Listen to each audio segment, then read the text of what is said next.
They're really good. You know, I've always said Coach Patterson does it as well as anybody to ever do it when it comes to coordinating defenses and coaching his players. They're as well coached as anybody in the country, and they're playing at a very, very high level. So they're right up there, no question. Along those lines, they were another defense. They were a defense that gave Pat some problems with that coverage last year. So do you expect to see similar stuff from what they showed you last year? I'm not sure.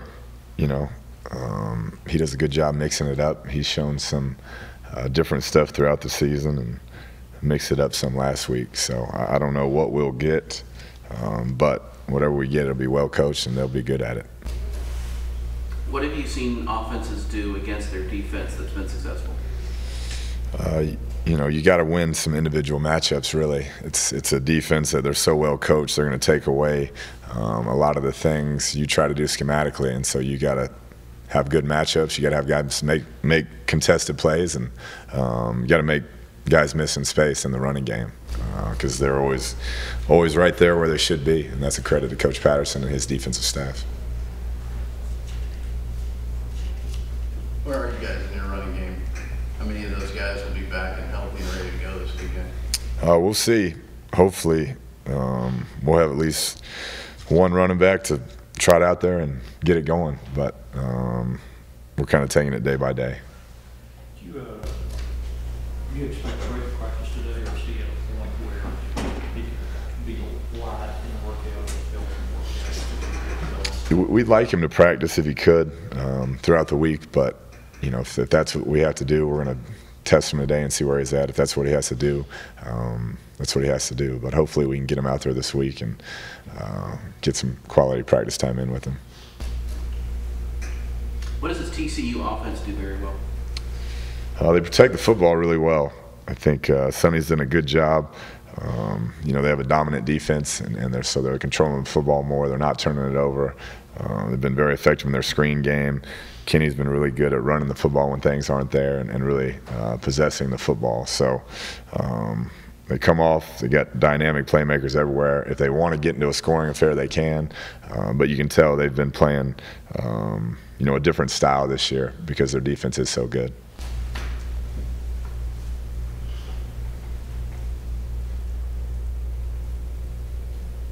Trey, going back to the running game, do you think we'll see Justin the rest of this year? Yeah, I'm not sure. Still working through that day to day. We'll get him up here today and see how he feels and see where we stand on that. But I don't have any answers yet as far as that goes.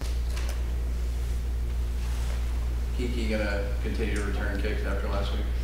We'll see. I think anytime we can get the ball in his hands and get him as many touches as possible, we'd like to do that. So we'll see how the game's going and kind of go from there. What does his versatility do for the team overall? Kiki? Yeah, he's dynamic. You know, he's a guy that can change a game in one play like he did on Saturday, kind of set the tempo for our guys and gave us a lot of confidence to start that game off. And anytime he touches it, something good can happen. He's a special player. And what did that do for the team from the start when he didn't return it so early? Like, that you guys give you extra confidence starting off? Yeah, no doubt. When you have a guy like that touching the ball early and making plays like that, it really lifts the entire team's spirits, and they like watching him run just like I do. I know you expect everyone to go through, but was it kind of a sigh of relief on the bench when you see that field goal go through for the first time in 4 or 5 games? Yeah, I was excited for Clayton. You know, he didn't hit it real well, but it still went through, and he's been great in his career. So we expect him to continue to be that type of kicker, and hopefully that kind of broke the ice for us in the kicking game. And moving forward, it can be a strength instead of something we're all holding our breath about.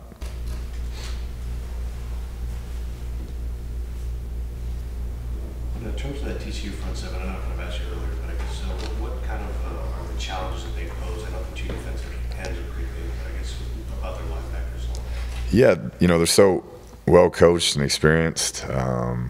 They're just always in good position. They tackle great in open space. So you don't see them making mistakes in anything. You don't trick them in the pass game or the run game. They read their keys really well, and they're always where they should be. So, like I said, it's a case where you have to make a miss in space or have some great move to get away from because they're going to be there and they tackle well. On that note, do you kind of feel like the running game is going to be kind of key for y'all just to kind of set that physical tone and just kind of really see if you guys can kind of make those one-on-one plays? Yeah, we need to be effective. They're hard to move inside there. Those guys are well coached and really buckle down inside, and not many teams have gotten much movement inside. So we'll have to work at that. Got to establish a run game of some sort to keep us in the game. Coach, big win, but another fourth quarter where the offense struggled again. It seems to just keep happening every week. Have you been able, or the staff been able to identify what's going on, or possibly you can change it these last 2 weeks? I got to call better plays. What it comes down to. Just looking at it, I felt like after that fumble, as an offense, staff included, we didn't respond well, and I think it was 9 plays for 29 yards. After that, everybody got down and didn't respond the right way. And that's all me. I'm the one who calls the plays, and I got to get us some better plays and plays Nick's comfortable with and our offense is comfortable with, and find a way to be better calling plays in the fourth quarter. Is there anything specifically you can think of when you're talking about calling better plays? Specific to Saturday's game, what do you think you would have done differently after you watched the fourth quarter? I always look back and think I should have called this or should have called that, but there were certain instances we could have taken some free access throws that we didn't, and could have gotten more of a rhythm instead of taking some shots there at a point, and that's all me. About free access throws, you mean counter throws that you're making? Yeah. Try to push some stuff down the field, and we should have just kept taking what they were given, and that's on me as a coach. I got to do a better job. Is that a common thing, because this keeps happening in the fourth quarter? Is play calling changing in the fourth quarter, or execution changing? I mean, was it more than just last week? Yeah, I mean, obviously it hadn't been very good closing out games the entire year outside, I think, Arizona State, and I guess Houston. And so when you're calling the plays, that's on you. I got to find a way that our quarterback's comfortable and our team's comfortable and executing the right plays late, and I haven't done that. So that's on me. So you think it's more of that than any kind of mental Yes, I think I got to have a better plan late, that we're doing stuff that everybody's comfortable with and can execute under pressure. The guy like Cavante Turpin and all the ways they try to get him the ball, and the speed he has, is that kind of one guy that you're going to say on your defense where like he's kind of your responsibility, or is it just kind of a team effort? It's a team effort, because the first guy probably isn't going to get him down. He's one of those. You got to run to the football. You got to rally around him. And it's team tackling with a guy like that. I mean, he's dynamic as you're going to find in the country in space, and they do a good job of getting him in space, and he tends to always make that first guy miss. Saturday's game is senior day.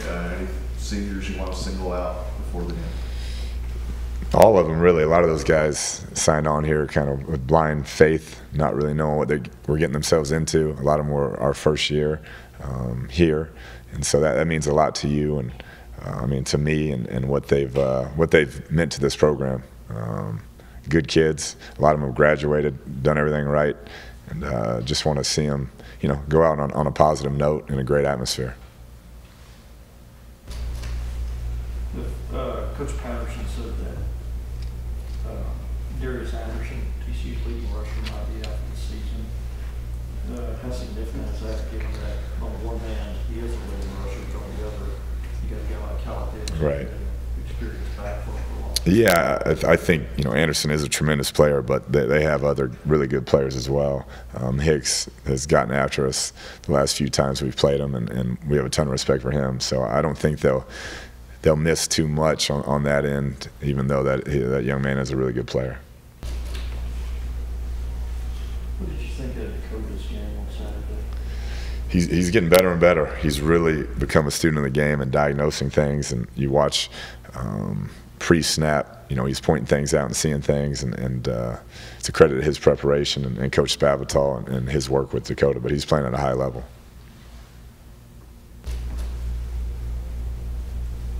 Do you have any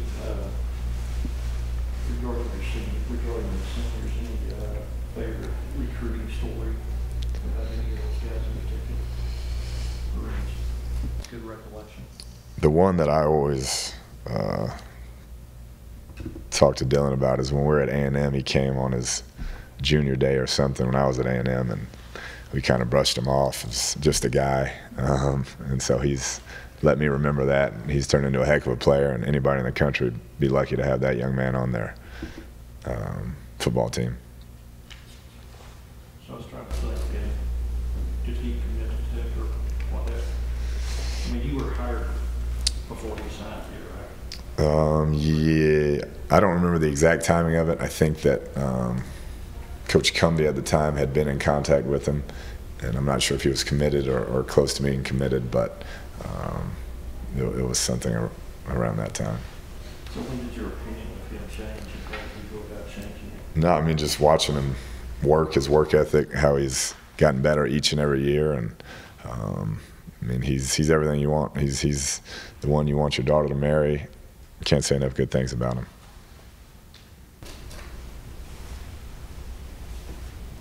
Coach, you had Pat on the sidelines. I think it's the second time this season. What kind of impact, or what does that mean for the team when you're playing to have him showing support like that? Yeah, it's awesome. You know, he's always been that way. He's cheered on his teammates. Even when he wasn't playing, he was the most enthusiastic guy on the sideline as a freshman. And there's no bigger supporter of Texas Tech. And anytime you get a guy like that coming back, it's awesome to see. Our players like having him around, and we want them all to come back anytime those guys get a chance to come see us.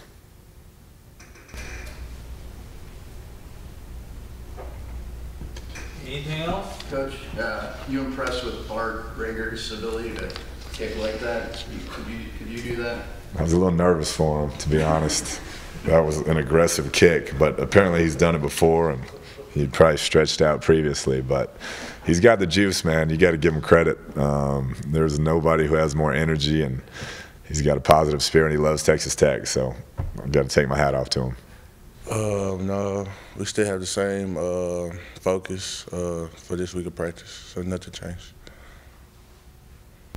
On the goal-line defense the other day, that sequence where y'all brought everybody to stop on fourth down, but you made a play on third down. How did you go about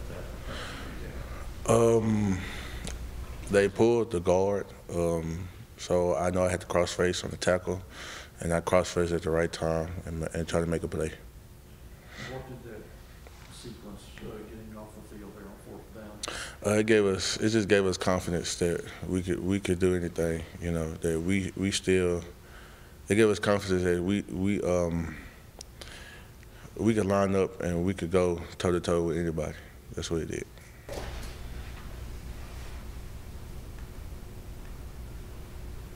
Are you still needing that confidence at this point in the season? Yeah, cause I feel like we were a little down from the losing streak that we had before Baylor game. So I feel like we need that confidence to go to this game and the next one. What else stands out to you about TCU? I just know they have a good quarterback. They had a good running back, but he's down right now, so I don't know if he's playing. They have good skilled players, and the offensive line are big. So we have to be physical, have to get after those guys and execute this Saturday. As a defensive tackle, does it kind of fire you up to know that you're playing a physical team? And I guess what kind of mentality you have to take into a game like that, where you kind of know you have to kind of punch them in the mouth? I feel like we've been had that mentality. I feel like we've been physical throughout most of the season. So we just got to step it up a little notch and get better at what we need to do from last film and just execute this week of practice. Kind of watching the film, what makes Kyle Hicks so good? Just he got vision. His jump cuts is pretty good, and he's shifty, you know, and he runs fast. So that's probably the biggest thing. What's your thoughts on it being your last home game? It's emotional. I have many thoughts right now. I just, just want to finish the last home game with my brothers with a W, hopefully, and, just celebrate with them. When you took a recruiting visit here, was it on a game weekend? No, sir. It was after the season in January. What was it that sold you on coming I felt like it was home. It's not that far from home. I'm from Dallas, so it's easier for my mom to come see me play. And Coach Spaff and Coach Gibbs, I've been knowing them guys since they was at Houston. And Coach Emmett Jones, I've been knowing him since at Skyline. He was a coach at Skyline. So those three guys right there, I had a close relationship with. Coach Spaff and Coach Gibbs tried to recruit you for U of H. Yes, sir. How pleased with you with individually how much better you have been this year than last year? I've been pretty good. Last year I wasn't playing like that. I wasn't playing like that. I was behind Brendan Fahoko. So, you know, this year I had to change my mentality and focus on what I need to do, which was losing weight and getting faster, and then trying to get stronger. Hey Mike, where did the finger wag celebration start? I have no clue. I don't know what game it was. I think it was probably Oklahoma State game or the Kansas game that started the finger wave.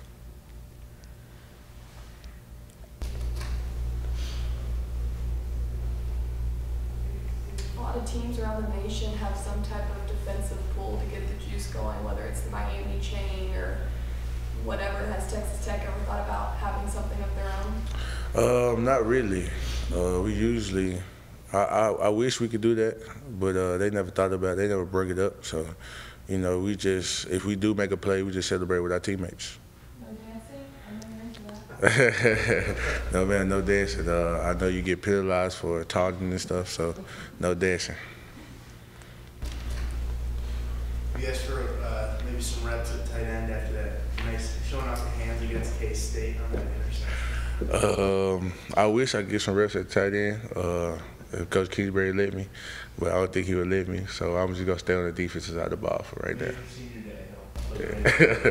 hopefully he has some change of heart. He probably put me in on the goal line or something.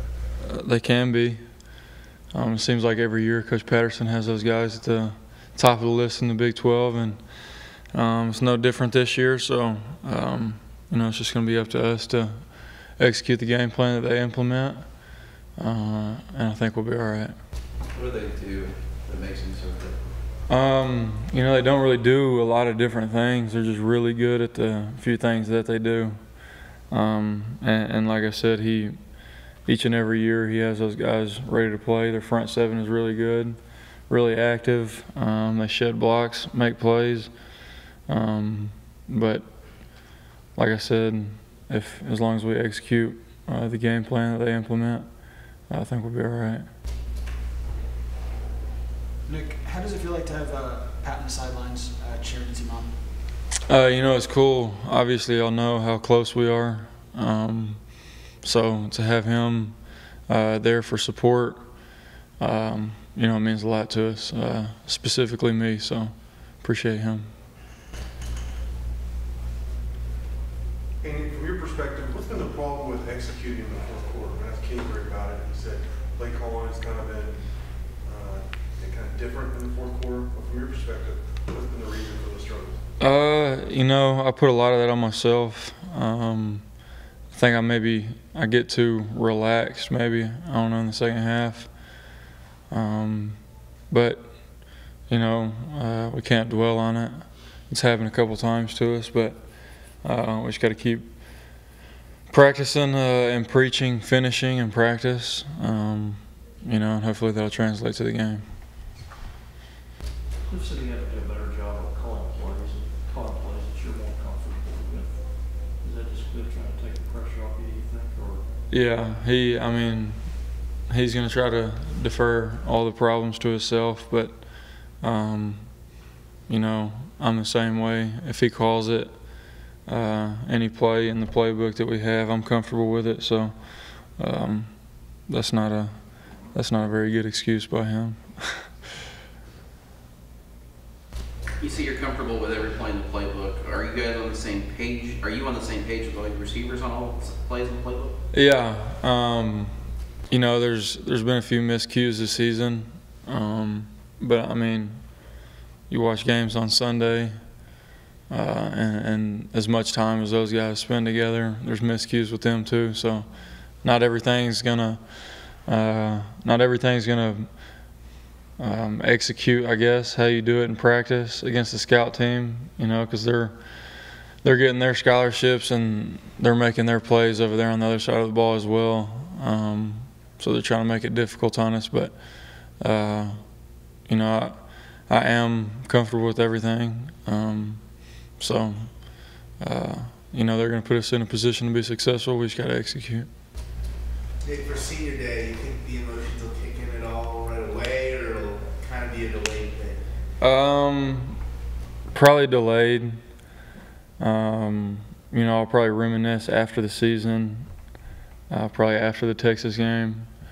But I'm not a very emotional guy as it is, so I'm not going to be, shedding a tear down or anything. I can't say that for some of those guys. But yeah, that's not really me.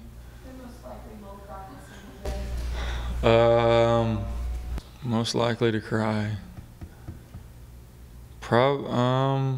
Probably Dylan and Zach Barnes and Taylor Nunez, because they're all best friends. So if one of them starts crying, I feel like they'll feed off of each other.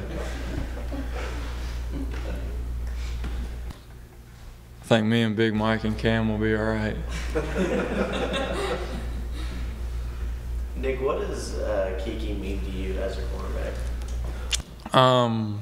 Like I've said in the past, he's one of the best, if not the best playmaker in all of college football.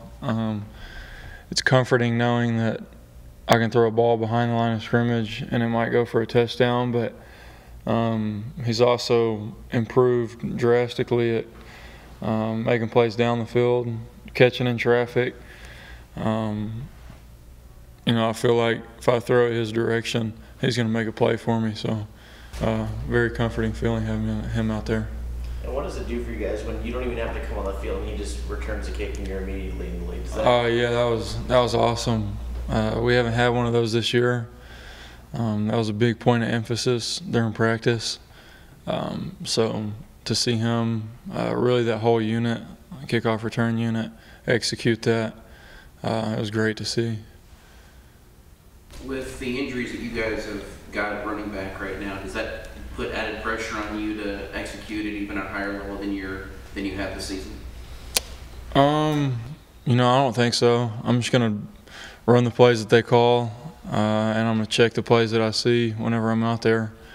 It doesn't really matter if it's Stockton or Nisby or Felton or Trey or whoever it is. I'm confident in all of them to be where they're supposed to be and do what they're supposed to do. So I wouldn't say it adds any pressure to me. Stretch on Saturday where you threw 4 passes in a row to Dylan when they were backed off of it. Does that feel odd? When it's just like, you have to push yourself and say, okay, well, it's there again, so I'm going to take it again? No, we're going fast at that point. We're using our tempo, so really whenever we start doing that, there's not a whole lot of thinking involved. You just see what you see and you go. So whenever they're playing 10, 11, 12 yards off of him, it wouldn't be wise if I was trying to throw something down the field. Might as well just throw it to him right now and take 8, 9 yards a pop. So, as long as they kept doing that, I was going to keep taking it. Another thing the Baylor defensive players were doing when you guys did a change in personnel is a very, very, very slow walk off the field. There's not a whole lot you can do about that necessarily, but how does that affect the offense when that's happened? Obviously we want to go fast, and that slows the pace down. But like you said, we can't really do anything about it. If we sub, we have to give them a chance to sub.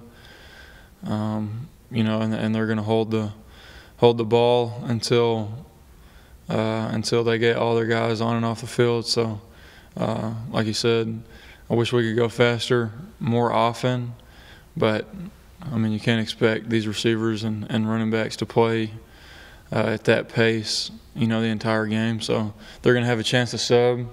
So it's just something we have to live with. Nick, I remember back in spring and summer, I don't remember exactly how you said it word for word, but when you were asked about playing quarterback and that opportunity, you said at one point you said something like, if you're a quarterback in Texas Tech, when things are going great, you're going to get a lot of credit and be celebrated, and when things are not going well, you're going to be the guy that takes the heat. And sure enough, that's how it's played out. How do you feel like you've handled the criticism that's been thrown at you? I think I've done a good job. Like you said, it's whenever you start the season 3-0, you're the greatest, and then whenever you lose a couple, it's like you're the worst player on the team. So, but we in this building know what we're capable of. Usually the naysayers and things like that are people on the outside, so I don't put a lot of stock into that.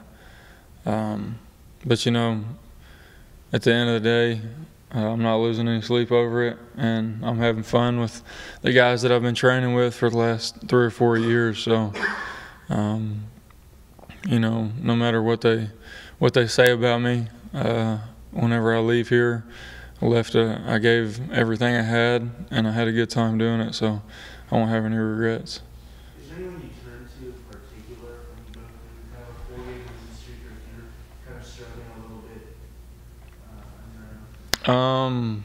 No, I don't really talk a whole lot. I don't know if that's healthy or what, but I kind of keep everything bottled up. So,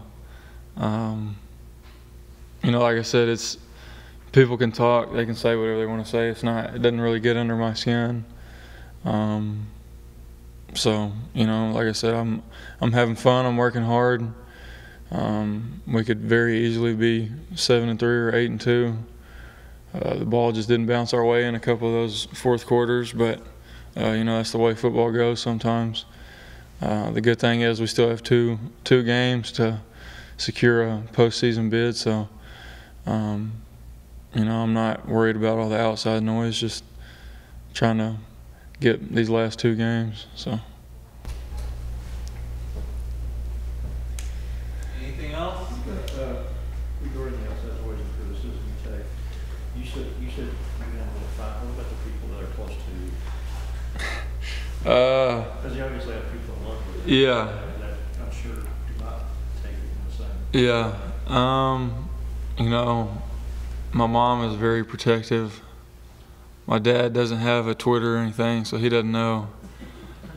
But my mom does, and she's, she gets worked up, but, I got to tell her that she can't be reading into that and looking at all that kind of stuff, because, no matter what happens, I take that back, actually. I did talk to Pat about that, and he says, even Alex Smith has a chance to win the MVP this year at the level that he's playing.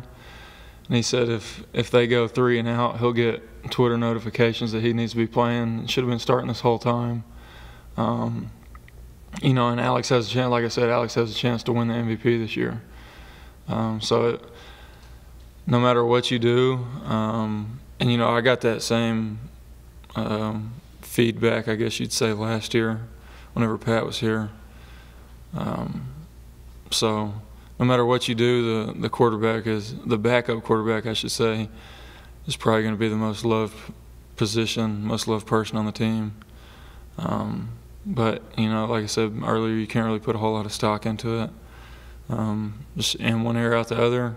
Be confident in what you do. Train every day. Have fun, and the rest will take care of itself. She has. I don't think has she tweeted back at somebody? I don't think she's tweeted back. She just looks at it. She just reads it. Oh man, I wish she wouldn't have said that. Or I'm like, come on, Mom. Like, this person has like 15 followers. They probably don't. What about your girlfriend or your brother? My brother doesn't have a Twitter either, but he grew up in sports, so he understands that there's going to be people talking bad about you and there's going to be naysayers. Kayla gets pissed off, but I got to tell her and my mom both they need to chill out.